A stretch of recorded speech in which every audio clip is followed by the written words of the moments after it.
wasn't for a great man by the name of Chet Atkins. And I was about 7 years old when I heard him. I was on the road with my family. I'm one of 6 children, and 4 of us played music. But we were driving along in the car, and I tuned in the radio, and I heard this song by this American guitar player by the name of Chet Atkins. And what he was doing is something I'm just going to quickly explain to you.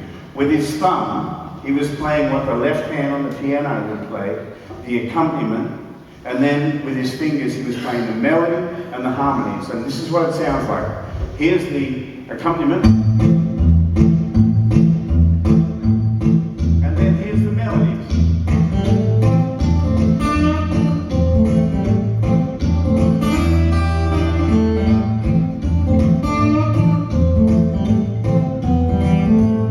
Is that enough?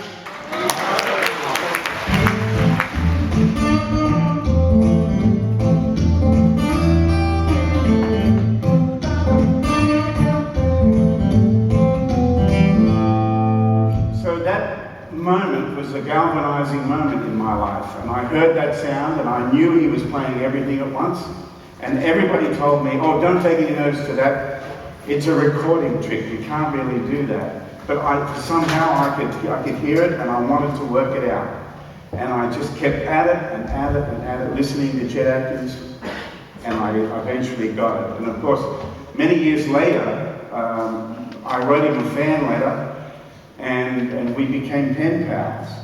And then by the time I was in my early 20s, I had learned so much of his material and taught myself to play in a way that was different from everybody else. And I knew it, and I was enjoying it so much. It was so much of a challenge and so creative in its own way. And when I eventually got to meet him, I played for him, and he confirmed that I was doing everything right, even though I had no training. And I still haven't had any training. I still don't read or write music, but I can write you a song, I just can't write it out on paper. So anyway, this style that I developed has helped me to keep my one-man show interesting and to try to come up with new ideas. So in my late teens, I started listening to a lot of pop music and trying to come up with arrangements using these techniques, the technique of playing everything at once.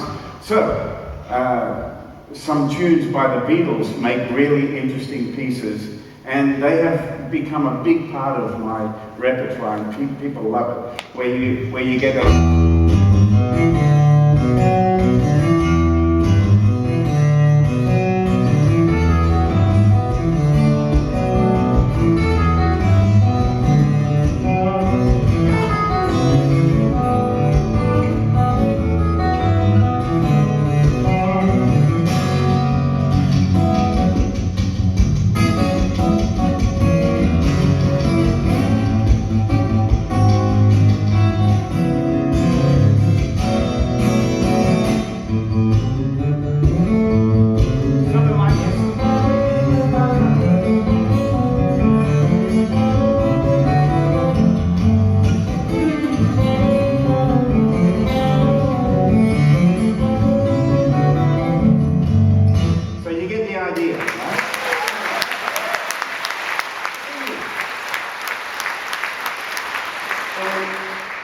Another thing I started doing when I was young was banging on my guitar like a drummer, because I am a drummer. I've always played the drums and loved it. So when we were fortunate enough to have electronics where there's a microphone inside the guitar, I started experimenting by playing the guitar like a drum.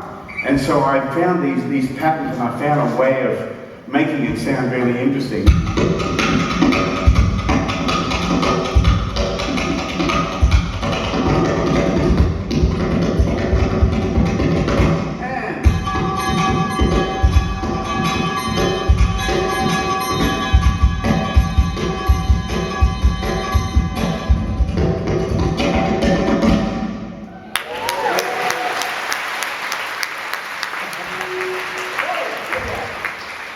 And then I started trying to use my imagination and try new things. So I got myself a brush and I started doing this.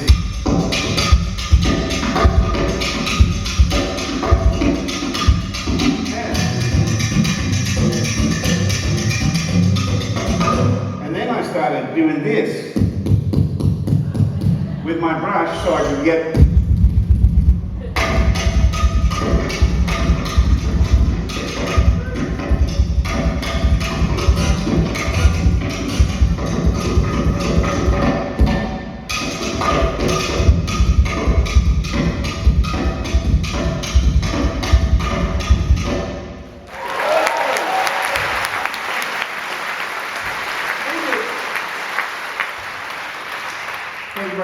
this stuff is all in the name of entertainment and making my one-man band interesting for my audience. There's another sound and another technique that I use on the guitar that I first heard Chet Atkins doing, and then a little bit later on, a great guitar player who died young. His name was Lenny Bro, and this technique is called Cascading harmonics, and it's not easy to do, but it is a beautiful sound. And the reason it's called cascading is it's kind of like, people describe it like waterfall. So, like this.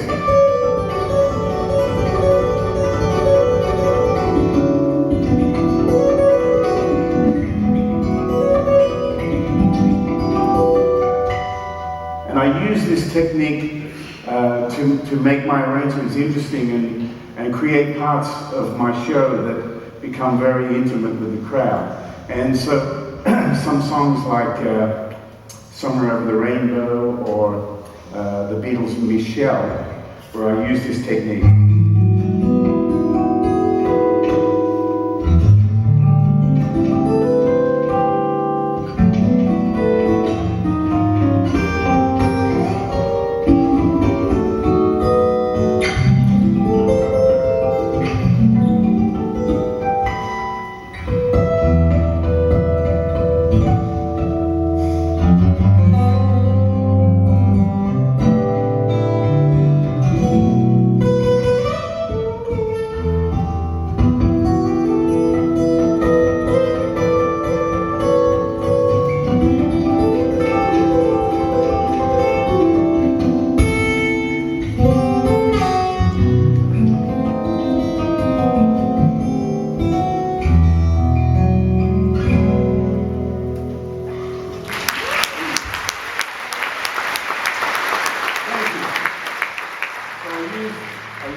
To make a sound that I never heard anybody else doing, and especially here in Australia. But when I started traveling overseas, I noticed that most people over there hadn't heard it before, and it was a new sound for them. Now, these are all things that I got from Chet Atkins, and one of the things that I think I learned the most from him would be the quality of songs that you choose to play. And the other thing was, I quickly learned that if I wanted to stand out as a musician, I should play my own songs. So I started writing songs at a very young age, and I spent a lot of time learning the craft of songwriting. And it's one of the parts of my life that I really love the most. And I want to play you a little bit of a song that I wrote. I read a book called The Journals of Lewis and Clark. And Lewis and Clark were these explorers who discovered the American West, and they were led by a young native girl. And after I read this book, it challenged me to write a song and to describe the American West and the great unknown and constant travel. So let me play you a little bit of this song. If you want to close your eyes and imagine you're out in the American West, that's what you can do. That's what songs do. They transport us and take us.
arrangement that involves quite a lot of my techniques all involved in one song. And one of those songs is this song, Classical Gas.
I'm going to read a little bit because my wife helped me put all this together, and she writes in such a wonderful way that I decided that I wanted to read a little. So this is what she wrote for me to say to you.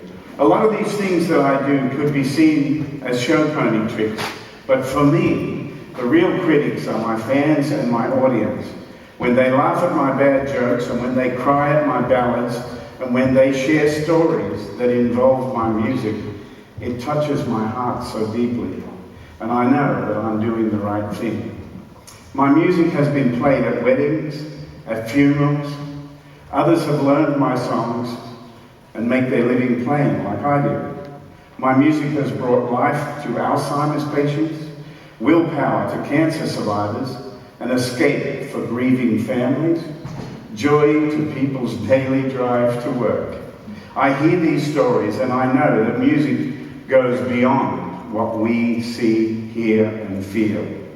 There's some innate sense that gets triggered by it, and no matter how tone deaf you think you are. That's why we tap our foot when we hear a groove like this.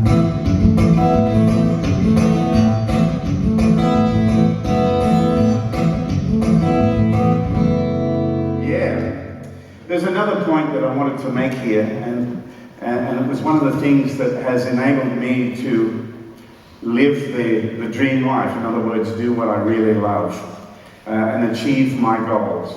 Chet Atkins once told me that I am the most fearless player he'd ever met. And I think that being fearless is a huge part of breaking molds and raising self-belief. I have had many times in my life where people told me that my plans were rubbish, they were crazy, that I would fail. But I ignore the critics and I keep working to make my show and my life better and better. Music brings people together, and I love being a catalyst for it. So I play my shows, I meet my fans as often as I can, I answer their questions on my forum, I read their Facebook comments, I upload videos to YouTube for them to enjoy. I continue to tour around the world and take my one-man band with me. And just remember, folks, that life is not a rehearsal, so you better get on with it.